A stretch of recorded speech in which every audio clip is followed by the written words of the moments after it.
10:02, and we're starting the webinar.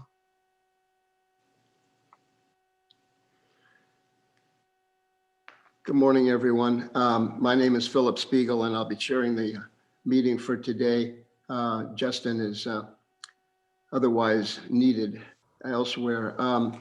So let's, Jennifer, why don't you call roll?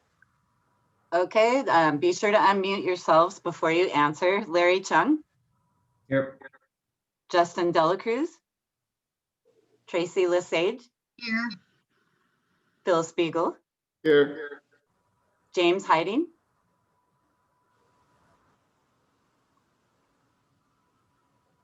Maybe Kelly Ranasinghe. Here. Stephanie Patterson. Martin Williams. Here.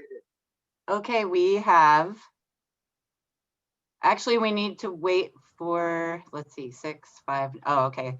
I haven't heard from Jim, but I see him as a participant. So we have 5 out of 8 people, so we have a quorum. Okay. Okay, so the first thing that we're going to do this morning is call for public comment. Do we have anyone available for public comment? see somebody did something in the comments. Can you, Jennifer, get them onto the screen?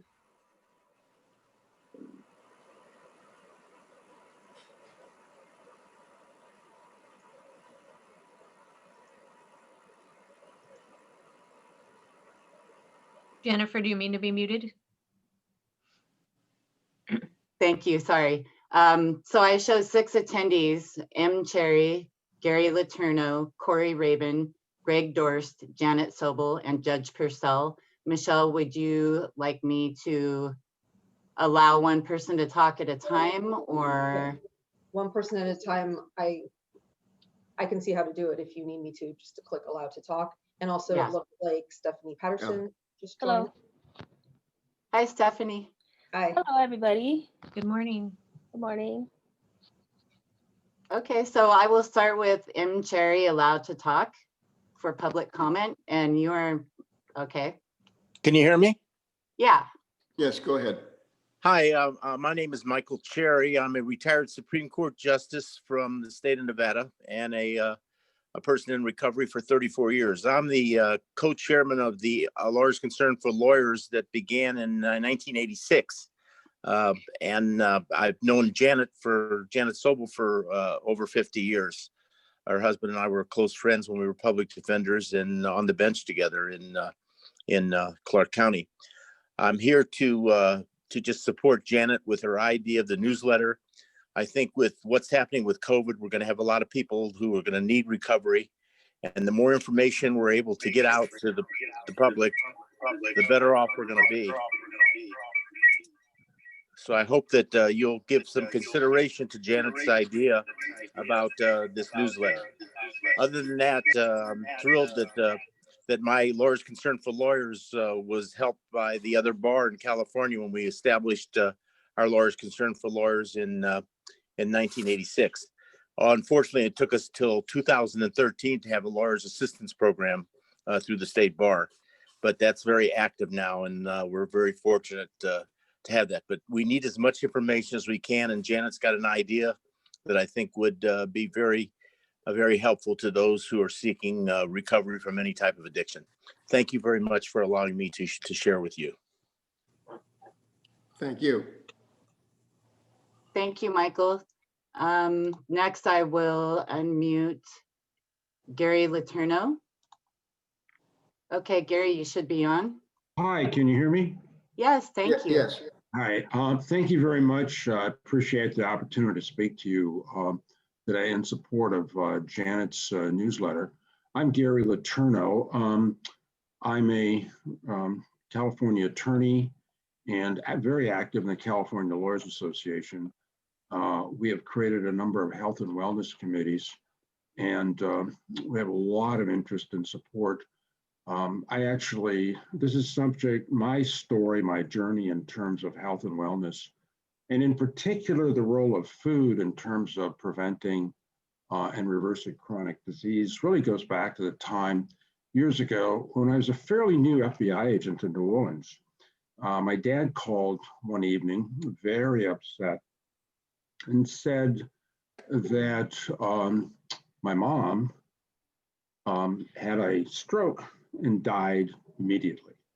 And my brother and I and dad were really shocked. She was a relatively young woman in her 40s. And after, the funeral, my brother and I, in fact, another significant thing is that her dad had died of the same thing when he was 42 years old. So we were concerned, where are we next?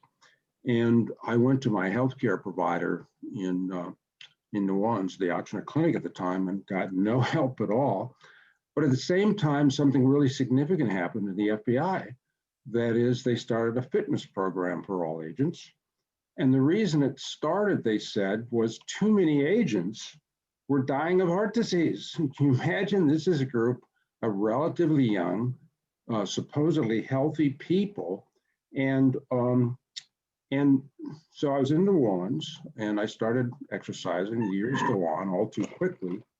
And I go to Washington, D.C., and then eventually I'm able to spend the last few years of my FBI experience before I'm able to retire in San Diego, and I became a fitness advisor.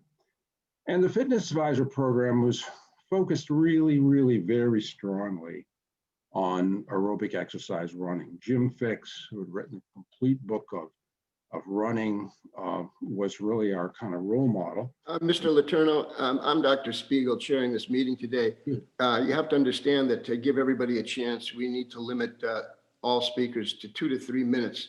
So I think you should probably concentrate on your relationship with and support of Ms. Sobel.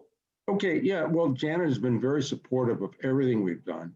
And I certainly encourage her and hope that we can do something very constructive for the attorneys through the state bar. And thank you very much for the opportunity. Thank you, Gary, for coming and talking with us today. Thank you, Gary. If anyone else would like to public comment, can you raise your hand?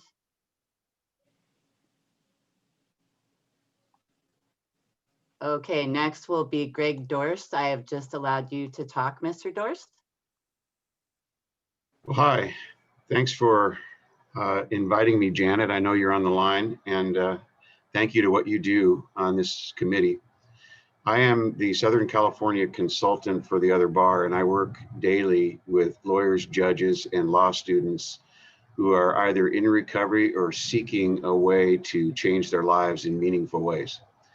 Janet and I have talked about what she might be able to provide to the service of lawyers and judges and law students, and I'm excited about it. We have talked about the many ways she might be able to present new ideas, new tools, and new ways to use them.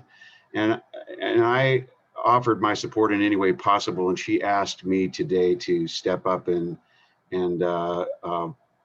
to offer her support publicly. And I'm doing that right now because I'm always looking for something new, a new way to present ideas, a new way to help the population that is affected, the lawyer population that's affected by these circumstances. And so that's what I'm doing here today. And I will always offer myself as a support for Janet. So she's not alone in this process. So if there's something that I can do, I will, because I'm dedicated to the proposition that lawyers can recover and that their careers and lives can be saved. So that's it for me. Thanks, Greg. I read the materials that you submitted, and we appreciate your input greatly. Okay, next we have Corey Rabin. I'm allowing you to talk now, Corey. Great. Hi, everybody. My name is Corey Rabin, and I am the clinical advisor to the Lawyers Professional Program at the Caron Treatment Center. We are located in Pennsylvania, Philadelphia, Warnersville, Pennsylvania, Philadelphia, Washington, D.C., Atlanta, and in South Florida and Boca Raton. We have representatives throughout the country, including California, to bring patients to Caron. And as the representative of the lawyers program, Janet and I have had connected with one another on materials that I've written on the subject of lawyers in recovery. And I do CLEs on a variety of different subjects. I would direct folks to the Karen Lawyers Professional Program website for more information, so I don't bore everybody to death.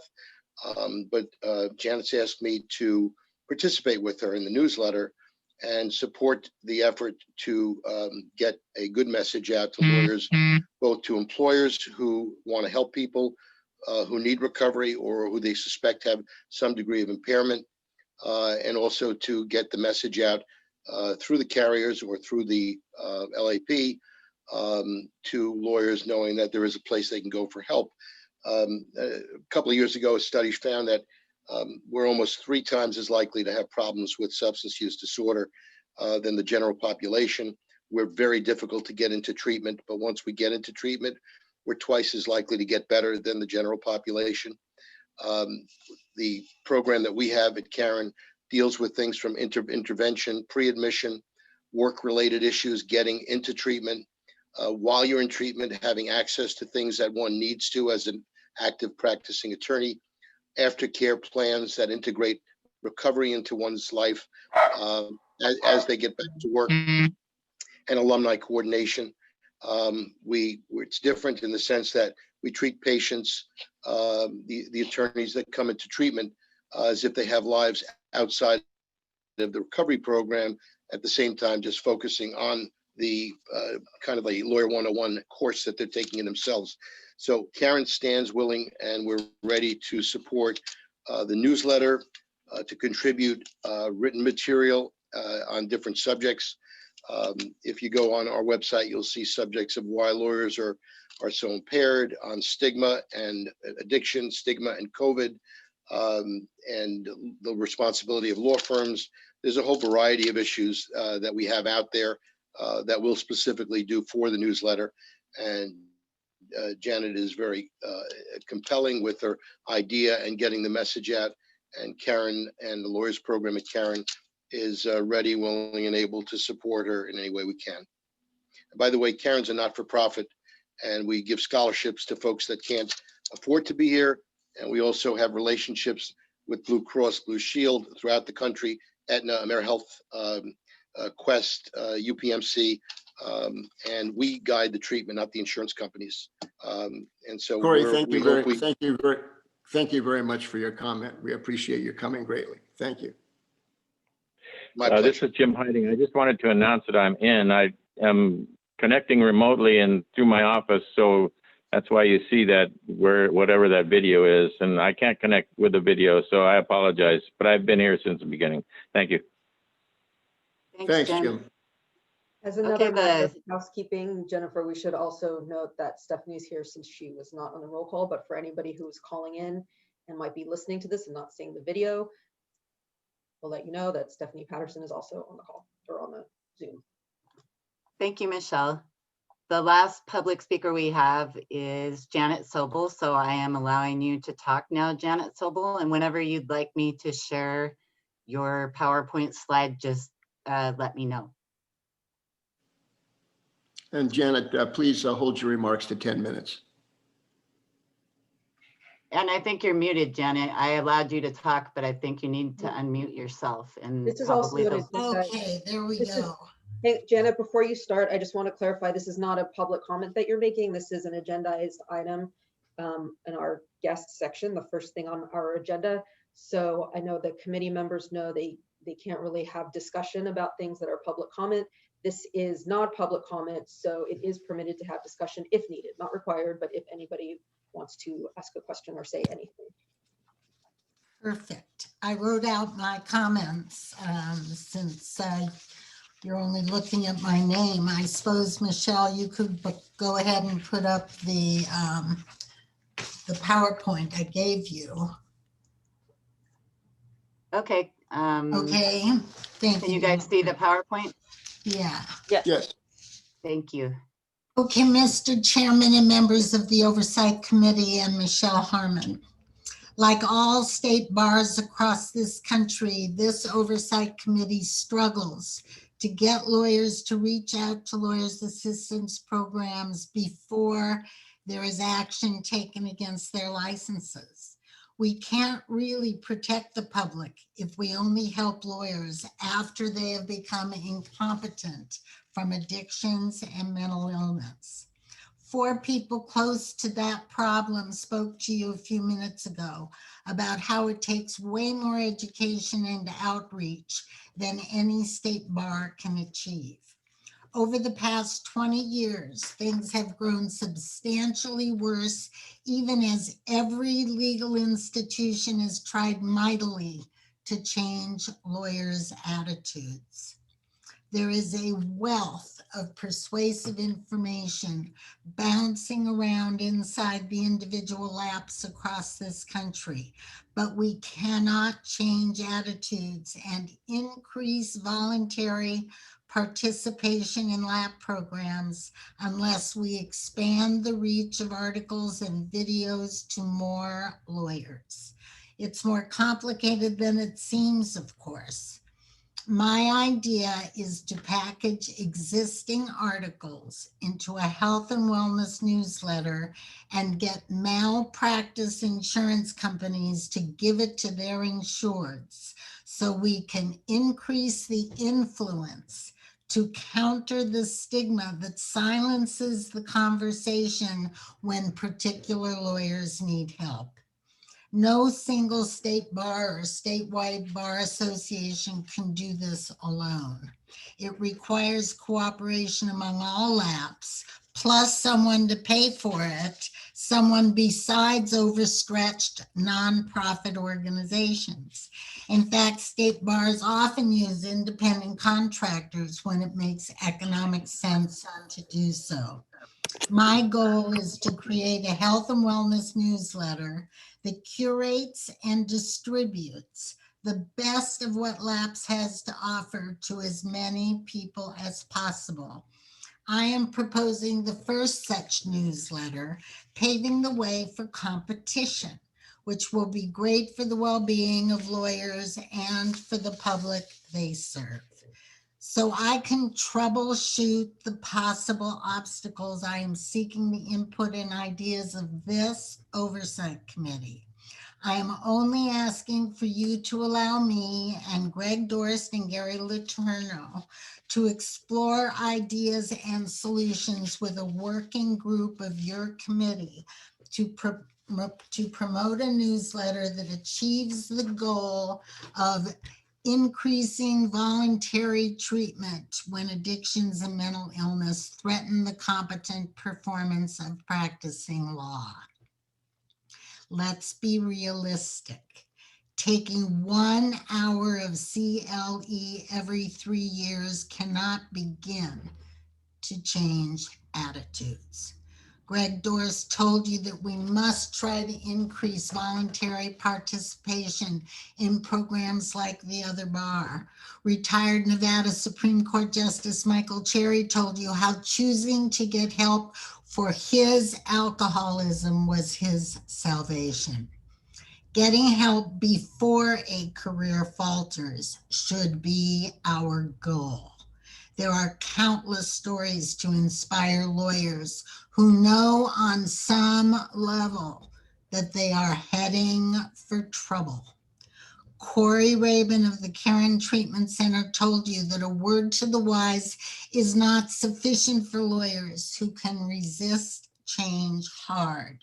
It takes many, many words to the wise to change attitudes. Lucky for us, there are already many, many wise words that are going to waste, but that LAPS would gladly share across this country because defeating stigma is to everyone's advantage.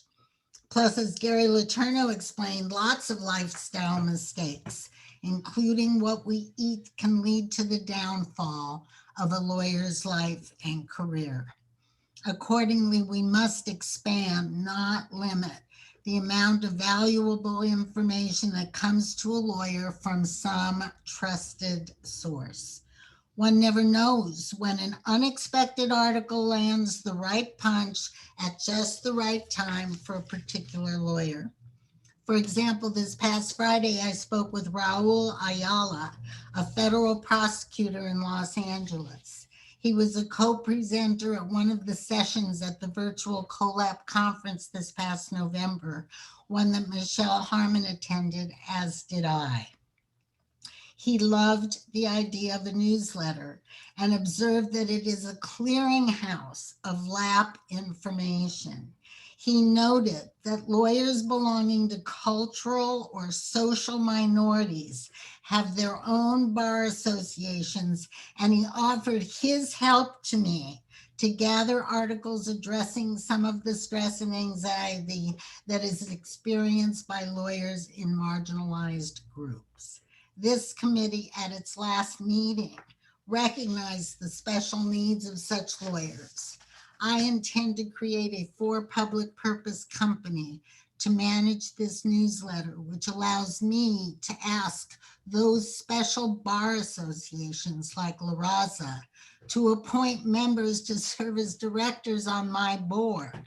In that way, diversity is reflected and respected when it comes to what LAP ought to do for California lawyers and the public they serve. We must expand the delivery of LAP type information to as many licensed California lawyers as possible. Importantly, my newsletter will not offer CLE courses and will not compete against bar associations in any way. And it will be at no cost to any public or nonprofit entity. A newsletter may not be a panacea, but it can't hurt to add a newsletter that reaches insured lawyers and firms to the successful range of strategies to get proactive lawyers to reach out for help. We don't know how many lawyers might reach out, but the only reason we don't know is that we haven't tried it yet. That's why I am asking for a pilot to seek the collective thoughts of this informed body on an idea worth evaluating, and to give this body some of the insights I have found, and there are many. The truth is that no state bar can protect its public by intervening only when a lawyer is reeling out of control. Lawyers must be guided to protect their own well-being. Help is out there, and we need to improve our sharing of that information, which means we need to collect and disseminate it. That's a full-time job, I can assure you, but there is an audience and we need to reach it. In closing, let me say a newsletter from a source other than a state bar or local bar association allows lawyers the privacy they demand. Lawyers are loath to bear their private life to their fellow colleagues, and the stigma that silences the conversation is interfering with getting voluntary help. State bars cannot afford to pursue all avenues, and no state bar should pay someone full-time to create a newsletter, let alone to distribute it, if someone else will bear the financial burden.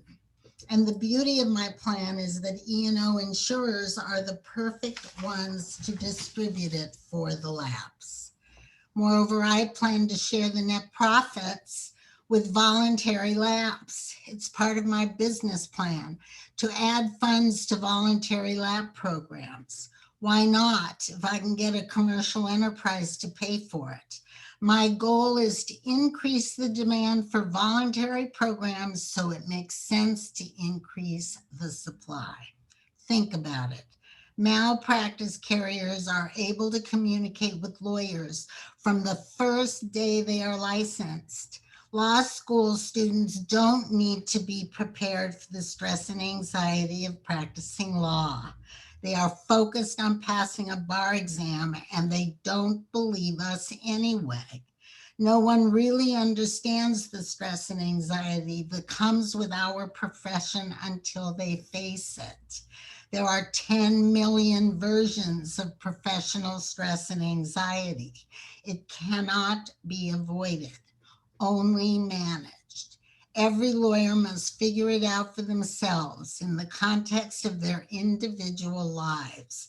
They just need the informational tools. We can learn from the words of others, and those words are out there in abundance. Albert Einstein said there is no problem that can be solved from the same level of consciousness that created it. We need to think this through with a different mindset. And I am asking for your help in doing that. Thank you. Thanks very much, Janet, for your presentation. Do we have any comment from the committee? Mr. Speaker, I have a question, if appropriate. Go ahead. Ms. Sobel, thank you so much for your presentation. In looking over some of the material, I guess my first question is, what does the E&O insurer get out of it? Well, it's my understanding from speaking with Greg Dorst, for example, and Corey Rabin and Michael Cherry, that malpractice insurance companies are probably the most interested stakeholder in the general health and well-being of their insureds. Because in almost every case, when a lawyer starts to get unbalanced, as California's CLEs point out, they become incompetent. And when they are incompetent, they give rise to claims by clients. So one of the things that malpractice insurance companies really want is for their insureds to be able to seek out counseling before the attorney has become incompetent. And that's how I'll pitch it. Thank you so much. And my second question was, is this newsletter intended to be distributed via the LAP committees or via your organization? It's going to be by my organization. I am going to be a for-profit public purpose corporation that allows me to share my profits with the voluntary lapse. So I will hire a lawyer and I will figure out how to do that in the way that allows the lapse to receive this money as a non-taxable donation from their perspective. That's how I'll do it. Okay, thank you. I have a question. I was a bit unclear as, because you said for profit, how is it, who's paying the money? How's the money coming in? I wasn't. Well, what I'm going to do is I'm going to create a great newsletter, and I've in fact already talked to somebody who's going to help me design it. And then I will go to malpractice insurance companies and I will suggest to them that a great benefit their company can give to their insureds is a health and wellness newsletter that will help firms have their associates be more well-balanced. And for that, I will engage in a contract with the insurance companies to pay me for my newsletter. And then they put their own logo on it. And I'm sorry, I should have identified myself because you can't see me. My name is Tracy Lesage. Actually, I see you. I see you. I did have another follow-up though. What prevents you from just doing that on your own without LAP being involved? Nothing prevents me from doing it, but the truth is that I'm going to carry more credibility to the extent that I can let them know that I have heard the views, for example, of the various LAPs, and that I have made sure that my newsletter accommodates them. I think, to me, sure, I could maybe figure it out and then go pitch it, but I don't think it would have the opportunity of succeeding as I think it would if I can have a dialogue with a working group of your committee. Then I'll go do that. And just one more, and you indicated the contract would be directly with the insurance providers. So there would be no contracts with LAP? I'm not, because I know you mentioned giving the money back somehow. There would not be a contract with the lapse. I've given thought to that. There's not really anything that the lab is obligated to do, but I certainly would want, for example, the help of Michelle Harmon and all the other lab directors across the country, because what I want is access to their articles. Like the California Lawyers Association has one of Michelle's articles on its website, its Health and Wellness Committee, and also articles by Greg Dorst. And then there's articles by a great recovering alcoholic, Chris Ritter, out of Texas. And then, I mean, they're all over the country. So if I can get sort of the statement, for example, or the sense that this oversight committee has met with me and has heard about the idea, and yes, they would support providing me with the materials and articles for the newsletters, that I can then go and tell insurance companies that we are all advantaged by getting the insurance company to put this great information into the hands of their insured lawyers through their normal email distribution. Thank you. I'm Martin Williams. Can I ask a question? Certainly. You know, I learned from watching a 60 Minutes show that there apparently are no standards for operating a recovery program. Maybe there are state standards, but anyway, that's the background of my question.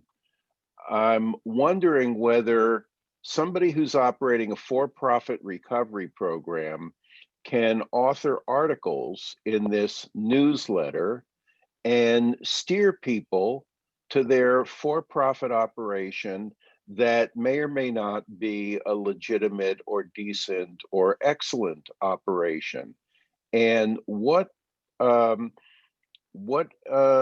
protections would there be to keep that sort of thing from happening, from the newsletter being used exploitatively by for-profit people who author articles in order to drum up business?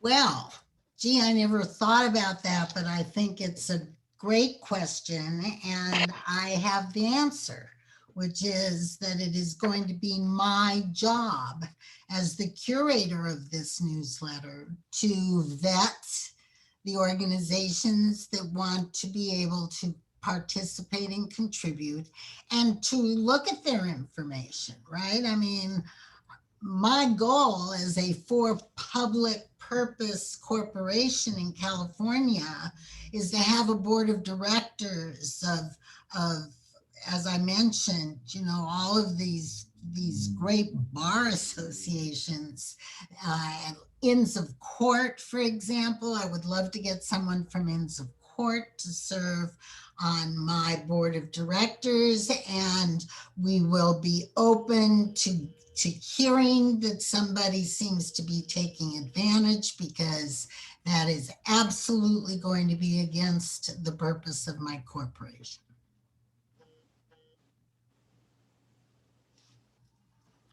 Are there any other questions? I have one question. Janet, can you tell us why you decided to come to California with this idea rather than another state? Well, for one thing, I've been practicing law in California for 37 years, and I have been sort of existing as a, you know, just foot soldier here in California. And I have, you know, I didn't belong to the American Bar Association until I started working on this project. I have been a member of the San Diego County Bar Association for every year that I've been a lawyer. And I have been, you know, getting things from California Bar, and I know it's one of the largest state bars in the United States. And I just think that what California has to offer in connection with getting lawyers. I have been a very unhappy lawyer for my 37 years. I went to law school after as a third or fourth career, and I just was going to go and try to achieve all kinds of good in the world. And I learned very quickly that that was an overblown idea that I had in my mind. And so I became a very unhappy lawyer. I almost from the beginning of practicing law wanted to figure out, isn't there some way to use a license to practice law in a way that can make you feel like you're doing something worthwhile? My reason for being an unhappy lawyer might be different from somebody else's reason. I mean, I started off at Gray Carey, which became part of DLA Piper. And if I loved that, I could be making $5 million a year right now. But that isn't what I wanted to do. And I just think that California is my experience. And, I have talked to Nevada, I have talked to the Idaho lab. What I am saying here will resonate in every state bar and every bar association and every lawyer across this country. Thank you very much. Okay. Any other questions for Janet? This is Stephanie. I do have a question. Janet, can you hear me okay? I do. Great. I'm interested in knowing more about the feedback that you got from either the Nevada or Idaho lab regarding your idea or proposal. Yeah. For the Nevada lab, Michael Cherry, who was speaking and who is a retired Nevada Supreme Court justice, all of his great things came to him after he found the Nevada lab, which, I mean, when he found it, it wasn't yet part of Nevada's lab, but it was fashioned after the other bar. And so when I went to Nevada to talk with Christine Kuzemka, who is the head of the Nevada lab, and I also met with one of the deans at UNLV, because my original idea was to try to distribute this through law schools to their alumni, which is still possible. I mean, I just want to get it going somewhere. But the Idaho lab person, and Idaho is fashioned more like California, where the actual the lab comes from the body that disciplines the lawyers, which she was saying creates sort of this problem. And I think Michelle has talked about that in the context of the last meeting that I listened in on. But I met the woman from the Idaho lab because I attended the CoLab conference this last November, as did Michelle. And in one of the sessions, Jamie, her name is, posted a chat that said, how do you get people, lawyers, to contact lab? And it was because of that problem that I connected with her afterwards. And I said, I'll tell you how I think we should do it. And of course, I gave her this whole story about, and she was very interested. And she said, I would love to see the materials. And I emailed her the submission that I gave to you. So, I mean, this is something that I know everybody across the country is going to want to know about. And I am, as you can probably guess, more than happy to talk about it. And it has just like become my life for the last 2 years. I'm sure I'm probably unwelcomed in some corners because, I mean, there's no way to mince words here. We can't protect the public if the only time we get involved in helping lawyers is after they've gone off the deep end. We have to start changing attitudes. We have to start to defeat the stigma that is inherent in all of these legal institutions. We just don't want to talk about it. And we have to somehow get lawyers to realize that there is life after recovery. Thank you, Janet. Thank you very much for your presentation and your comments. Do we have any other questions from the committee? This is Jim Hiding. I just wanted to say that certainly there is all support for the idea that recovery promotion needs as much help as we can get. So the promotion of recovery is a wonderful ideal. I'd like to see a mock-up or a example of what you have in mind before I'd commit to anything. And I appreciate your presentation. Thank you. I'd be delighted to get that to you. I shall. Bill, This is Martin Williams. I have a question when it's my turn. go ahead, Martin. Yeah, go ahead. Thank you. I'm just wondering, I don't see the big picture. Like, would this newsletter go out as if it's from the California LAP, or as if it's merely endorsed by the California LAP, or do you just want to use the mailing list of the California LAP? Like, how much is the LAP signing on to the editorial content of this newsletter if it's going to go out under the name of the LAP? It is not going to go out under the name of the LAP. I am going to come up with the name of this newsletter, and I'm going to sell it to be incorporated by the insurance company's own communications to their insureds, that they will provide a copy of my newsletter that will carry information from California's LAP if California so wishes it. And I will offer to the State Bar of California, I will offer to the California Lawyers Association, I will offer to the Texas Lawyers Association to submit good articles to me like the ones that I gave you in the materials as the exhibits.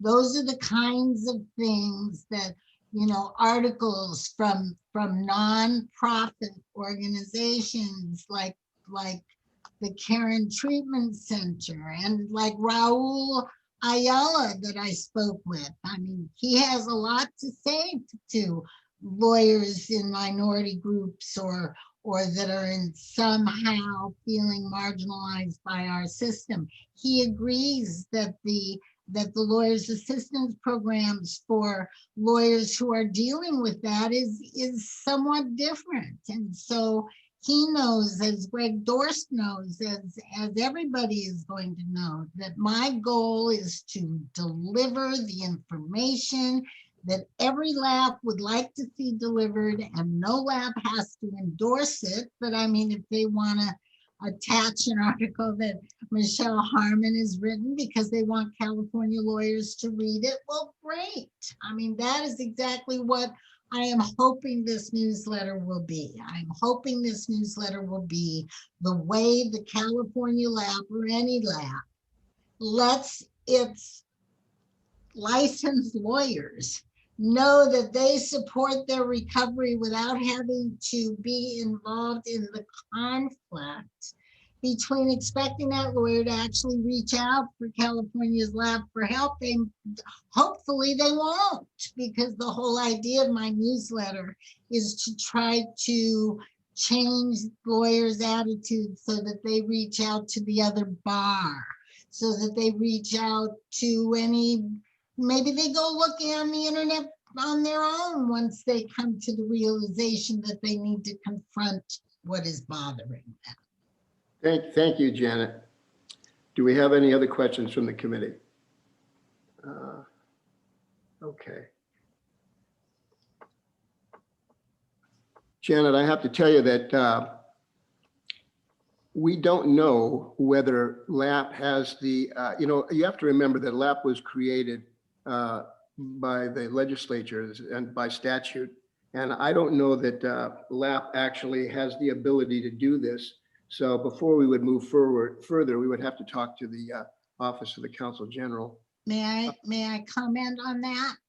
I'm When not finished. Okay, And so I don't know whether it's within the scope of LAP to do that. You have to understand, we're just later in our meeting going to be talking about our strategic plan for the next 2 years. And the first thing that the strategic plan talks about is outreach. And our program has developed quite a fine, we have great outreach to law schools. LAP basically is taking care of attorneys who are members of the bar and also members or individuals who are not members of the bar who are in law school. So we have great outreach. We have people going to law schools. We've made outreach to corporate, large corporate law firms, as well as, excuse me, individual ones. So the outreach that we have is really, in my view, very good. But again, before we could do anything in terms of partnering with an outside entity that you're describing, we would, I don't know myself whether or not LAP would have the ability to do that because of the way it's organized and because of the statutes. may I comment? Go ahead. I'm not asking for that. I'm only asking that this oversight committee create a working group of 2 or 3 members that would extend me the courtesy of meeting with you so that I can sort of, get your input. I heard last time you guys formed working groups, and that a member of your working group could be somebody who isn't presently on the committee. And I think that it's, that's why I really wanted to make that clear in my submission to all of you and in my comments. I am not looking for anything but some input, right? I mean, I got an hour and a half worth of input from the Idaho LAP rep. And I mean, it's a matter of having a dialogue. I mean, this committee may think its outreach is great, and maybe it is great. I don't know compared to what, but it is not great when it comes to whether or not lawyers are willing to reach out to LAP for help. And the big failing, in my opinion, across this country from talking with LAPs and meeting with LAPs is that, that's why someone like Greg Dorst is totally wanting me to have a newsletter. And the point is it will enable me to do a better newsletter, which inures to the advantage of California's state bar and the public of California, for all lawyers to be getting more information than they are now getting, regardless of how great our outreach is. And I mean, I've spoken with professors, and you can go and talk to law students, but the truth is lawyers take 1 unit every 3 years and it isn't worth a darn. So, the last 20 years have seen this problem go from close to 1 in 4 to close to 1 in 3 lawyers is heading for trouble. And we have to do more to make them understand that admitting that they have a problem and dealing with it is not the end of their life. Well, thank you again. Thank you for your presentation and your input. I think this is an issue that our committee will take up probably under a closed session at another time. And we're also going to have to get in touch with the Counsel General for the bar to find out whether we can even begin to entertain this. But again, we thank you very much for coming and for sharing your thoughts with us. And we also wish you good luck with your project, whatever happens. Thank you. Thank you. Appreciate it. So moving on, the chair's report, I really don't have another report other than to just say that I've been going over the strategic plan, and I'm very impressed with how it's been laid out, and I'm very eager that we discuss that later on to get it into effect. Let's see. I think we need to look at approving the minutes from the last meeting. Jennifer?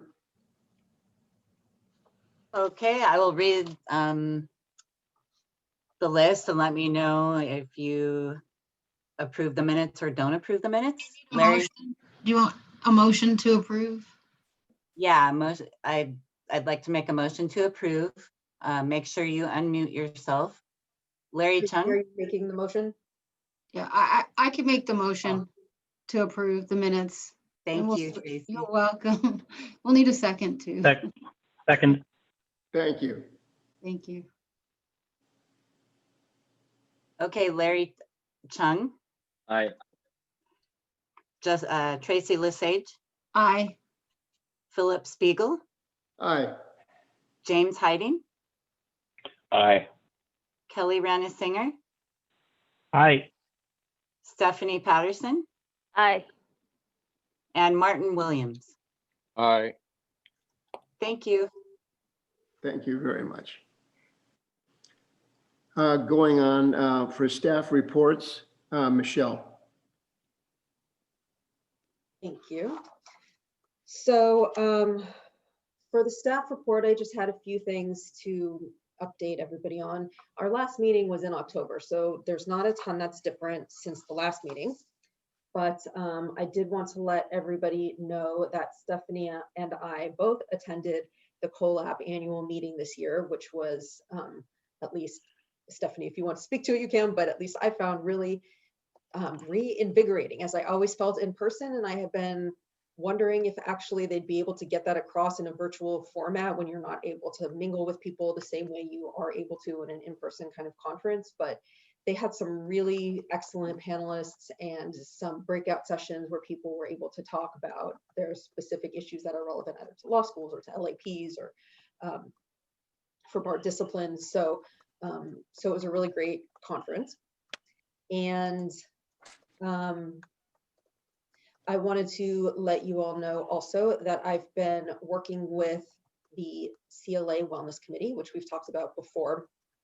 They're actually preparing a fitness challenge for January, and they're starting to work on Lawyer Wellbeing Week, which is May 3 through 7, trying to create some programming for that. There's an article by Joan Biebelhausen, who is the Minnesota director of their LAP. She wrote an article on self-care in the holiday season, which I think was really great. I encourage you to look at. So I arranged for them to be able to put that up on the CLA's website too, on the wellness page. And there was also a speaker at the CoLab, actually with Joan Biebelhausen, who was talking about the neuroscience around sleep and how that affects behavior and competency.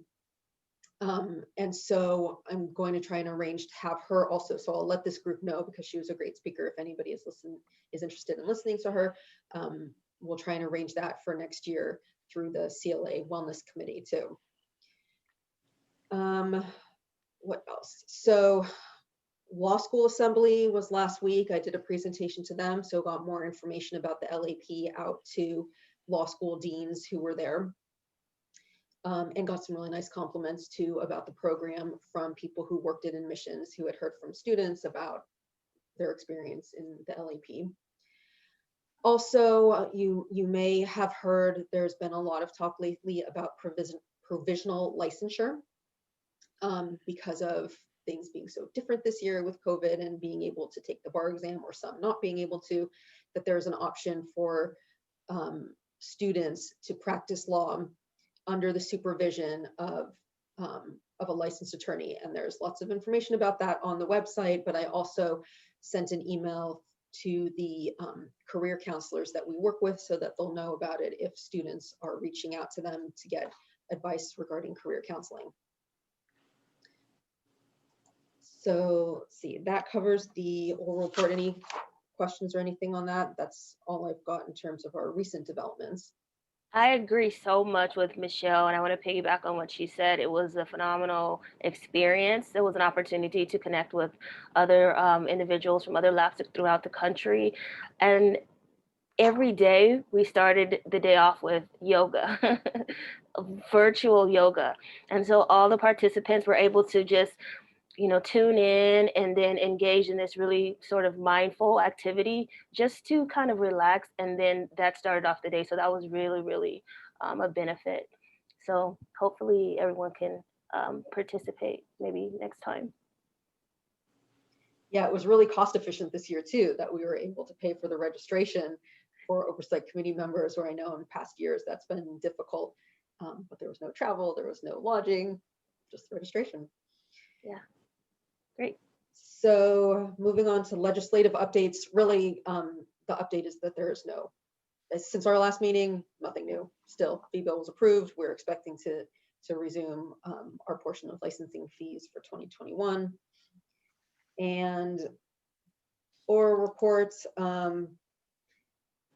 statistics, there hasn't been the end of a quarter since our last meeting. So I don't have any new quarterly statistics since the last meeting. Lita Abella is still on leave, which I know she loves to be at these meetings and to be able to answer your questions about presentations. But since she's been on leave, the last Oversight Committee meeting that she attended was her last day. So she has literally no updates on her presentation since that last meeting. So we were at, I think, 56 for the year, including the one that I did for the Marin County Bar Association. And so it's still our satisfaction survey, same as before. We've met our 80% goal. Clearly met, far above that. Any questions for me?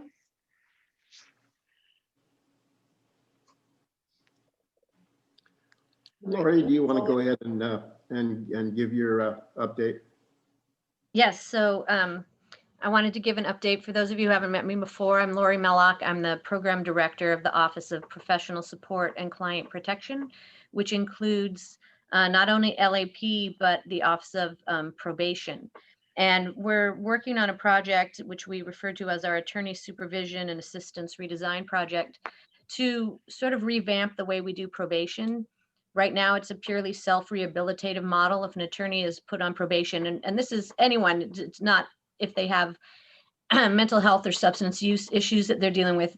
If they're put on probation, our Office of Probation monitors their compliance.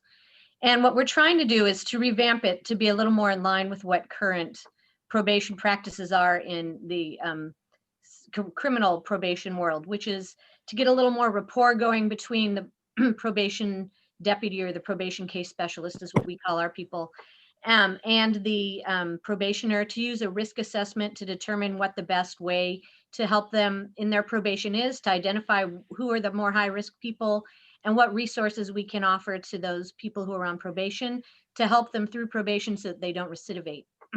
So in our practice, what we're doing in our program that we're working on, our project, we're trying to create a risk assessment. We've been working on that, and it's a big project.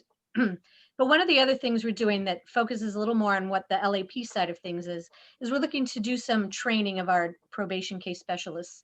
And one of the ways that we want to do that is to do a little more of the intake that LAP uses when they onboard someone who's a participant in LAP, to use a little bit more of the techniques that LAP uses when the probation case specialist is having their first contact with somebody who's on probation through the state bar court discipline system. And so we're looking at a whole new training program that we want to implement next year, and we're considering that right now. Michelle has been working with our consultant, who's a probation chief up in El Dorado County, to help create an intake guide using some more of the techniques, like I said, that LAP uses. And we're also looking to get some outside training done with our people, including motivational interviewing techniques, so that they can create a better rapport and learn to listen and get the information that we need.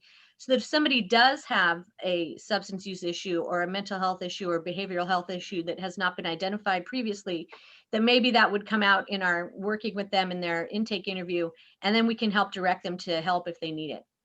So that's the main update I wanted to give you about that project, is that we're really looking to do some new training for our people so that we can identify those people who might need help. And even if they don't have a substance use or behavioral health issue, just identifying more what areas they might need resources in that probation hopefully can help direct them to obtain, so that they successfully complete probation and protect the public by not only not getting into more trouble, but coming back and maybe being a lawyer who can provide service to someone, as opposed to ending up not completing their probation and possibly getting disbarred and exiting the profession. So that's one of our big initiatives as part of our project. And I've really appreciated Michelle's help on that. And like I said, we're going to be providing a good amount of training next year for our people to try and work on that.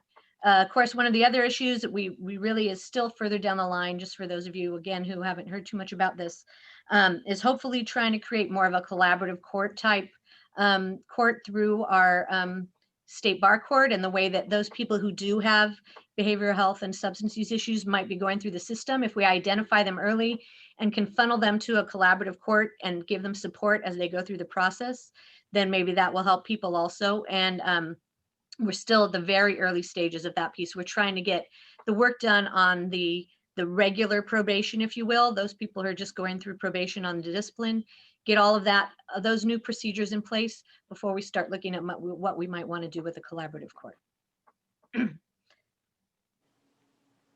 Are there any questions? Thank you. Great. Thanks, Lori. Does anybody have anything else? I'm wondering if we need to, do we need to do a closed session to discuss Ms. Sobel's proposal, or do we want to put that on for the next meeting, or how do you want to handle that? So, Mr. Chair, sorry, go ahead. I would say if it's not been agendized and publicly noticed, we can't do that. It would have to be at a different meeting. Okay. Sorry to interrupt you, Kelly. No, that's okay. No, that's what I was going to say too. I believe Chair needs to direct that it's calendared as an agenda item for the next closed session. Okay. Do you want to make a motion?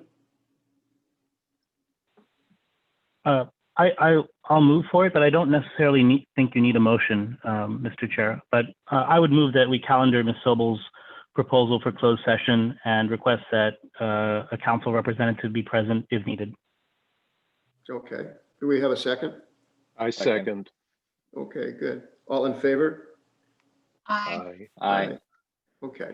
So we'll put that on, I think, for either the next meeting or a future meeting. And I think we're going to reach out to the legal counsel from the bar to find out whether we can even entertain it, because of, I didn't realize when we started it about the fiduciary issues.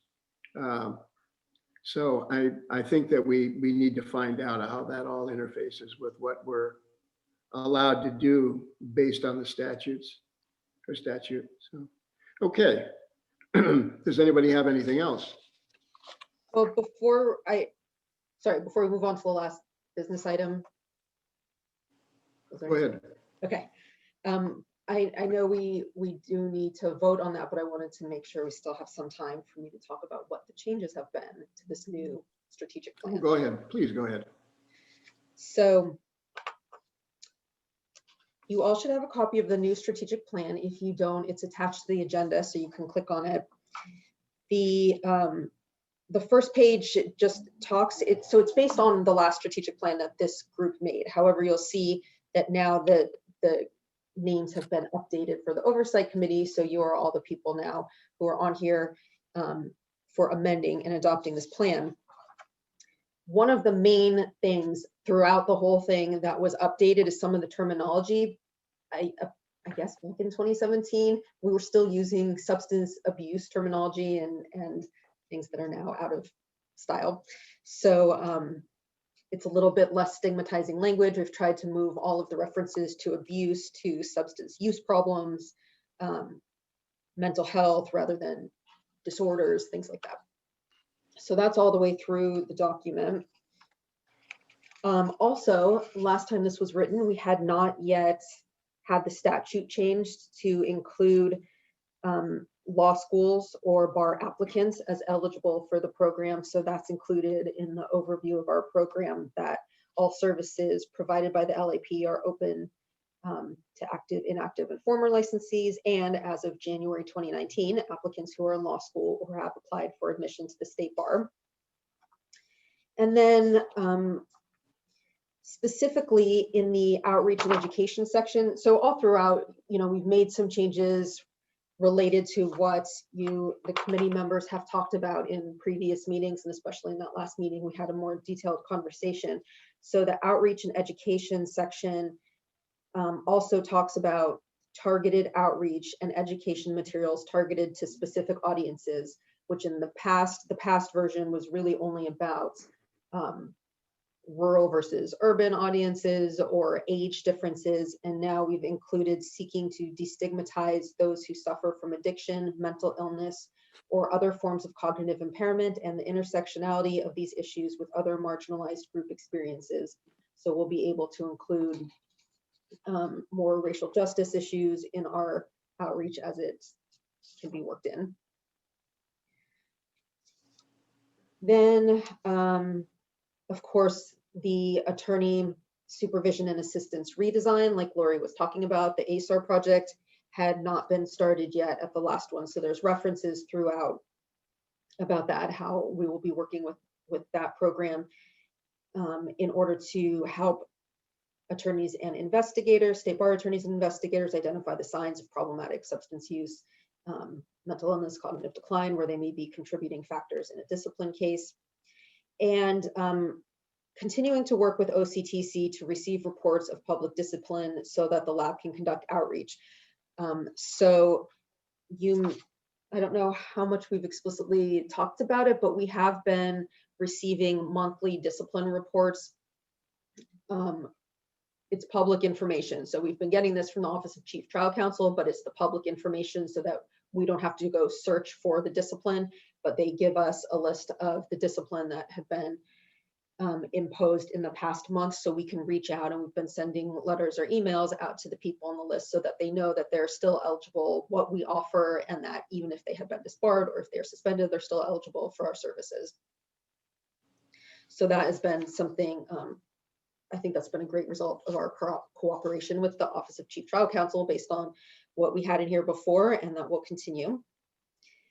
I'm looking on page 6, Roman numeral 2, we're including information about the newer technology, that we're getting up-to-date information in our educational content and using up-to-date technology. And as we have talked about a lot, number 4 on that page, Roman numeral 4, continuing to work to ensure that the connection of the LAP to the state bar not become a deterrent to attorneys who might otherwise seek assistance from the program. Continuing to review all of our communications and outreach tools to make sure that confidentiality is emphasized, that we have that front and center, because that is the one main concern that we hear from people about wanting to use the program, is the confidentiality. And the other big changes are really at the end on page 8. We talk about, so this is definitely new since COVID, C1, letter C, number 1 on the last page. One of the things that had been mentioned briefly is coming back at some point to talk about our virtual LAP groups, doing some evaluation of how our groups are run, and then seeing if we want to continue doing virtual groups even after people are allowed to be in person again. If we want to allow more, but previously it had been very, very limited, the number of people who had been using our virtual groups. I think we only had 2 when it was written originally. And now, of course, all of our groups are virtual. So talking about if we want to expand our online participation, because it seems to maybe have opened up opportunities for people who couldn't previously participate in person. And then the data collection. So our new metric is on there about the 80% agreeing or strongly agreeing that we're meeting their goals. And then on B and C, talking about our definition of successful completion. That's kind of been an ongoing conversation over the past couple of years of needing to look at how we define success in the LAP. And we have very few ways of measuring that right now, with our successful completion being a very narrow, specific criteria in order for people to meet that goal. And of course, if people do not go through all the paperwork and the meetings and the time in the program to be deemed having successfully completed, that doesn't mean that everybody else wasn't successful. So doing some work to find ways to recognize success that people have in the program besides that one quote unquote graduation route that we have. So those are the highlights of what's different. Comments, questions? This is Jim Heiting. I just wanted to comment on it that I thought the strategic plan that you put together is very well done. I appreciate the inclusion of the updates and the new information. A couple of other comments. I wanted to thank Stephanie Patterson and you, Michelle, for attending the COLAP. You know, I was a commissioner of the 9 Western states for several years on COLAP, and I also attended this year's program. And I found it also to be very valuable. I think it's great that we're sending you, quote unquote, sending you to attend these programs, and that we still remain connected to COLAP and are participating more and more as the years go on. I do want to say that when Lori gave a report, I am concerned that the collaborative court approach is being kind of put in a back burner a little bit. I don't mean it sounds bad, but it's you know, that we're really focusing on the probation aspects, and I understand that we have to do that, but I don't want to lose sight of the collaborative court approach and the drug court type approach. And so I want to encourage us to really give our attention to that as we go on, and not to lose sight of that. That's an extremely important part of inviting the bar participants and to get them on board with the idea that the LAP is really on their side and doing a good job to promote the protection of the public through recovery of the attorneys. But I also wanted to just tie that all in with the idea that all of that is included, I believe, in this new strategic plan. And for that reason, I support it a great deal. Thank you. I have a question, Michelle. The speaker, Ms. Sobel, mentioned 1 CLE hour every 3 years. Apparently, that's required of lawyers to get 1 hour of training in substance use issues. And I didn't know that until she mentioned that, but I was just wondering, I mean, I agree with her, that's not much. Should that be something that's considered as a, if the problem is as great as it seems to be, should there be more compulsory exposure of lawyers to CLE about substance use? Just a thought. There is an additional one that she didn't mention that the bar implemented, Lori, I think it was maybe it was 2018 in February, the new 10 hours that all newly licensed attorneys need to take within their, I think it's within their first year, or is it first 2 years? There's a new 10 hours, and 1.5 hours of that is specifically on issues related to us. It was the one that Patrick Krill developed, and it's a really great interactive presentation that they have to click on the little pictures and cartoons in order to get to like the next section. So, you know, people have to actually be paying attention as they go through it, but it's a full 1.5 hours. And I think it's great that we get 1.5 hours of just 10 hours, for LAP related issues. And that is at the very beginning of their career so that everyone will know that we exist, even if they later forget about it. But otherwise, yeah, the additional ongoing requirement is for, it's called competency now. So it's an hour of competency credit. And the renewals every 3 years. So Great, thank you. Is it every 2 years, Michelle, or every 3 years? Lori, is it every 2 or? It's every 3 years. Is it every 3 years? Okay. Kelly had. Go ahead, Kelly. Mr. Chair, I would just thank the staff for including under sections 2A and B our information regarding intersectionality, racism, bias, as well as rural communities. It's very important.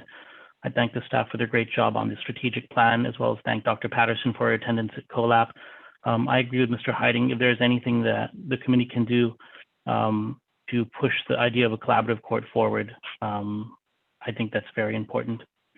And that's it, other than I really, really, really like Member Chung's lightsaber in the background. I appreciate that. It's an authentic one. I actually had a couple comments while we're talking about the strategic plan, and that was a very good introduction. T.F. Kelly, thank you so much. You know, when Phil was speaking earlier about LAP's outreach efforts, I think you described it as, you know, pretty good. I actually think that's a bit of an understatement. When I first joined the committee, it's a far cry from what I see here in the strategic plan. And I just want to commend staff and the other committee members because I think the outreach in particular, like I said, has come a far way from when I first started, and it's reflected in this plan. So I'm really excited to see that. And you know, I think Phil, you rightfully brought that up when the speaker was speaking earlier. So I'm very excited about that. The other comment I wanted to make was with respect to the virtual platforms, Michelle, that you were mentioning. I do think one, obviously our world has been flipped upside down because of COVID, and I don't see that going away anytime in the near future, despite the vaccinations. You know, I've just read yesterday there's a new strand in the UK, so who knows you know, what the heck is going on with that. But that is to say that even without something like COVID, I do think there are significant opportunities to increase outreach and access for participants who may not have been able to participate otherwise without a virtual platform. And so I do think the good of being able to reach more people and allowing sort of going to them, as you will, is very similar to like a telemedicine and telehealth. That is a net benefit, in my opinion. There are obviously, you know, drawbacks and things that that could be negatives. You know, technology is always hackable. There's always an issue of privacy and confidentiality. But again, overall, I think there's an overwhelming positive in being able to reach more people who may need it. And I think some people may feel much more comfortable in a virtual environment as well, especially when they're dealing with substance abuse issues or, you know, depression or any of these other things that, you know, they may be dealing with. It's possibly a more comfortable environment for them too. So I just wanted to say I support that fully, and I appreciate that that's in this plan. Yeah, thanks, Larry. I didn't want to beat our chest too much before, but I've been extremely impressed. I mean, I've been on this committee for a while, and I've been extremely impressed about outreach. I think it's terrific. And with the website and all the other information that attorneys can get, I think we're doing a really, really good job. The other issue relating to this thing about the COVID problem, there's a lot of evidence that in the medical literature that we're likely to see things like this happen every 10 years. We're going to be doing a lot of things virtually in the future. This thing is mutating. There are different strains. There's all kinds of issues. The other thing that I'd like to mention is that in terms of how 12-step work is going on, meetings actually have increased in size because of Zooming. And it's very, very interesting.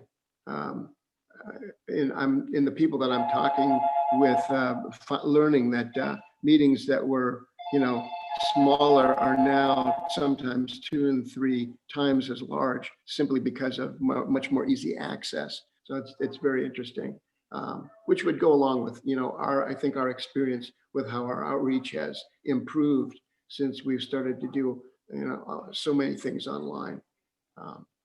And again, and I really want to thank Michelle and Lori for all the work that they've done. I think our committee has really stepped up and really, I think the performance is terrific. I'm very impressed.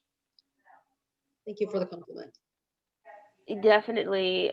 Even though I'm fairly new to the committee, I really like what I see, and everyone has done a fabulous job. Michelle, thank you for that awesome highlight in terms of the updates.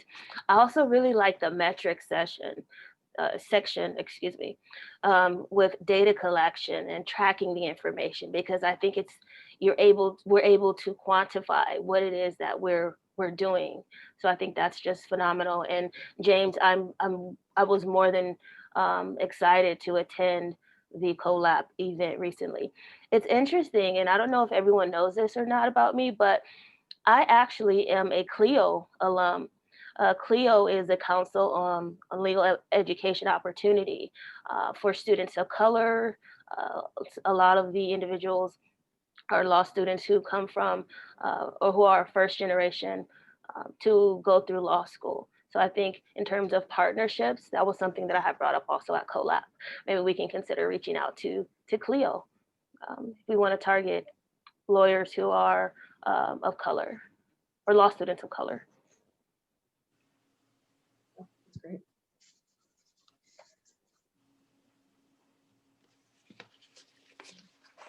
Do we have anything else? Anybody have any other comments or concerns or questions? There's Okay. something that I'll bring up. Our next meeting, I assume, will be in March, and I will send a doodle out, a doodle email, so that you can all let me know your best dates and times. And then the one with the most votes will be the winner, and I'll send the info out when I have it. Good. And let me also thank Jennifer for all the work she does. She keeps everything rolling.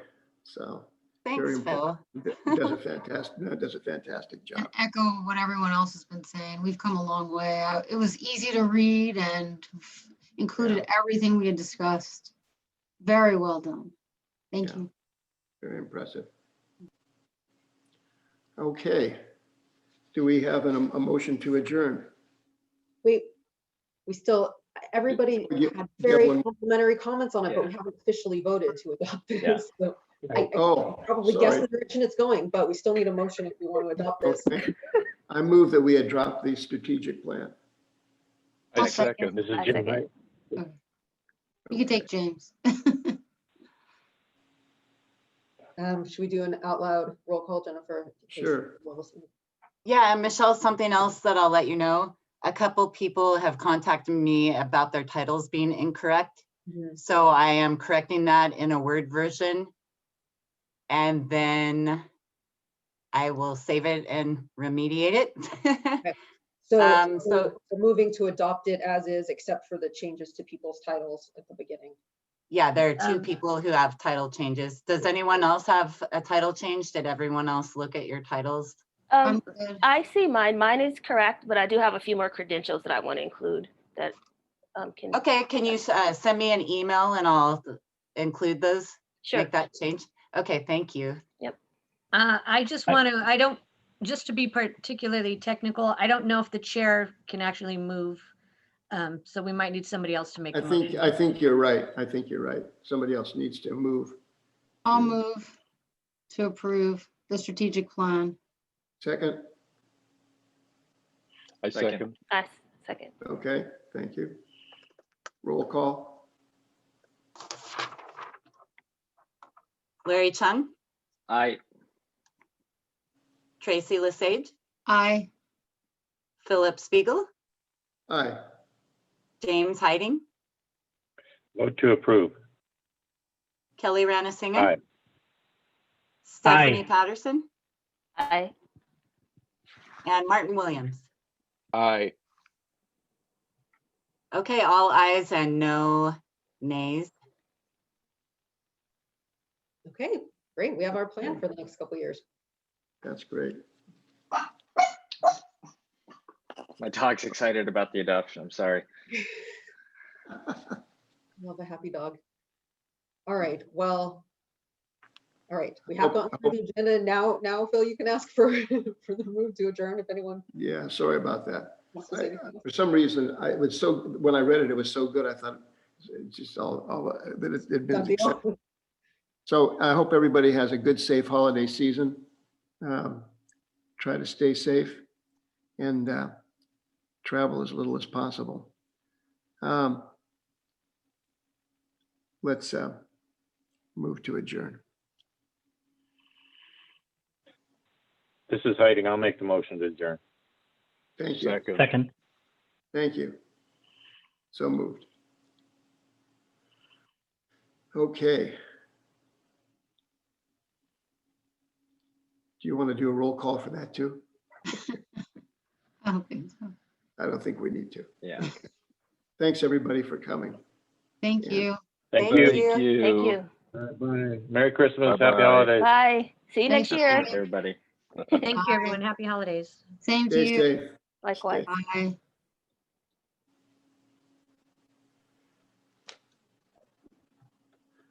So I think what I'm hoping we can do then is get a